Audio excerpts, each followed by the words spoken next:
အမျိုးသားကသူ့သဘောကျနေတဲ့အတန်းဖော်မိန်းကလေးကိုချေရေးဆိုနေတော့မှကလေးမလေးတယောက်ကရုတ်တရက်ပေါ်လာပြီးသူ့ကိုဖေဖေလို့ခေါ်လိုက်ပါတယ်အတန်းဖော်မိန်းကလေးကဒေါသထွက်သွားပြီးချက်ချင်းပဲထွက်ခွာသွားပါတယ်အမျိုးသားကကလေးမလေးကိုသူဟာဖေဖေမဟုတ်ကြောင်းအလင်းအမြန်ရှင်းပြပါတယ်အဲ့ဒီအချိန်မှာပဲကျောင်းမှာအလှဆုံးကျောင်းမယ်လေးလျှောက်လာပါတယ်ကလေးမလေးကသူ့မစီကိုထပ်ပြေးသွားပြီးမေမေလို့ခေါ်လိုက်ပြန်ပါတယ်အမျိုးသမီးကဇဝေဇဝါဖြစ်သွားပြီးဒီကလေးကရှင်နဲ့ဆိုင်တဲ့ကလေးလားလို့အမျိုးသားကိုမေးမြန်းပါတယ်အမျိုးသားကညင်းမလို့လှုပ်တော့မှပဲကလေးမလေးကသူတို့နှစ်ယောက်စလုံးဟာသူမရဲ့မိဘတွေဖြစ်ကြောင်းပြောလိုက်ပါတယ်။ဘာတွေဖြစ်နေလဲဆိုတာသိရအောင်သူတို့ကလေးကိုခေါ်ပြီးအတူတူထမင်းသွားစားကြပါတယ်။မထင်မှတ်ပဲစပွဲထိုးကတော့ကလေးမလေးကအမျိုးသမီးနဲ့အရန်တူကြောင်းပြောပါတယ်။ကလေးမလေးကသူ့အမြဲဆောင်ထားတဲ့ကင်မရာကိုအမျိုးသမီးစီပေးလိုက်ပါတယ်။ကင်မရာထဲမှာအမျိုးသားနဲ့အမျိုးသမီးတို့အတူတူရိုက်ထားတဲ့ဓာတ်ပုံတွေအများကြီးပါဝင်နေပါတယ်။ဒါတွေကိုမြင်လိုက်ရတဲ့အခါအမျိုးသမီးကြီးကျယ်အံ့ဩသွားပါတယ်။ဒါကြောင့်သူတို့နှစ်ယောက်ကကလေးမလေးကိုခေါ်ပြီးမျိုးရိုးဗီဇ DNA သွားစစ်ဆေးလိုက်ပါတယ်စစ်ဆေးချက်အဖြေအရကလေးမလေးဟာသူတို့ရဲ့သမီးရင်းဖြစ်ကြောင်းပေါ်ထွက်လာပါတယ်အဲ့ဒီခါကျမှကလေးမလေးဟာနောက်10နှစ်အကြာအနာဂတ်ကဘာကနေရောက်လာမှန်းသူတို့သိလိုက်ကြပါတယ်အပြစ်ကင်းစင်တဲ့ကလေးမလေးကသူတို့ကွာရှင်းတော့မယ်လို့ထင်သွားရှာပါတယ်ကလေးမလေးဝမ်းနေနေတာကိုမြင်တော့သူတို့နှစ်ယောက်ကမကွာရှင်းပါဘူးလို့အလင်းအမြန်ပြောလိုက်ကြပါတယ်ကလေးမလေးစိတ်ချသွားအောင်လက်ချင်းတောင်တွဲပြလိုက်ပါသေးတယ်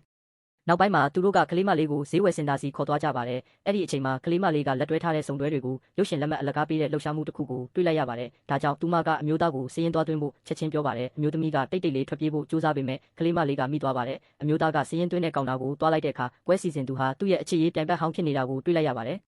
ပြိုင်ဘက်ကအမျိုးသားတယောက်ထဲလာတယ်ထင်ပြီးမဲ့ပြုံးပြုံးကဒီလှုပ်ရှားမှုကလူနှစ်ယောက်ပါဝင်မှရမှာလို့လှောင်ပြောင်ပြောဆိုပါတယ်အဲ့ဒီအချိန်မှာပဲအမျိုးသမီးလျှောက်လာပါတယ်ပြိုင်ဘက်ကသူမဟာကြောင်းမယ်လေးဖြစ်ကြောင်းချက်ချင်းမှတ်မိသွားပါတယ်ဒါပေမဲ့ဒီအမျိုးသမီးကအမျိုးသားနဲ့အတူတူလက်တွဲတဲ့လှုပ်ရှားမှုမှာလာပြိုင်မယ်လို့သူဘယ်တော့မှမထင်ထားခဲ့ပါဘူးဒါကိုဒေါသထွက်သွားတဲ့သူကစီကန်းတွေကိုချက်ချင်းပြောင်းလိုက်ပါတယ်ရုပ်ရှင်လက်မှတ်အလကားရဖို့အတွက်စုံတွဲတွေကနမ်းပြရမယ်လို့ပေါ်လိုက်ပါတယ်အမျိုးသမီးအနေနဲ့ဒီအမျိုးသားနဲ့ဘယ်တော့မှတွဲမှာမဟုတ်ဘူးလို့သူကတထစ်ချတွက်ဆထားတာပါကလေးမလေးကတော့အရန်စိတ်လှုပ်ရှားနေပြီးသူတို့ကိုစည်ရင်သွင်းပေးဖို့ကူညီပါတယ်အမျိုးသမီးကသမီးလေးစိတ်ပြတ်သွားမှမလိုလားတာကြောင့်အမျိုးသားသူမကိုနမ်းဖို့သဘောတူလိုက်ပါတယ်နောက်တစ်စက္ကန့်မှာပဲအမျိုးသားကအမျိုးသမီးကိုနမ်းလိုက်ပါတယ်ဒါကိုမြင်တော့ပြိုင်ဘက်ကပိုပြီးဒေါသထွက်သွားပါတယ်သူကအမျိုးသားအနေနဲ့ကြောက်မဲ့လေးနဲ့တွဲဖို့အရေးချင်းမမီဘူးလို့ပြောဆိုပါတယ်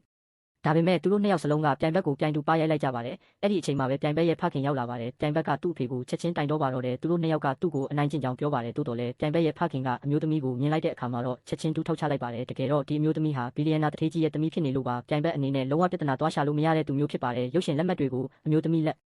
ထဲထည့်ပေးပြီးနောက်ဖခင်ဖြစ်သူကသူ့သားကိုအမြန်ဆွဲခေါ်ပြီးထွက်သွားပါတော့တယ်။သူတို့၃ယောက်သားရုပ်ရှင်ဝင်ကြည့်မလို့လှုပ်တော့မှပဲအမျိုးသားအစောပိုင်းကချေရေးဆိုခဲ့တဲ့အတန်းဖော်မိန်းကလေးရောက်လာပြီးသူတို့ကိုလှမ်းတားလိုက်ပါတော့တယ်။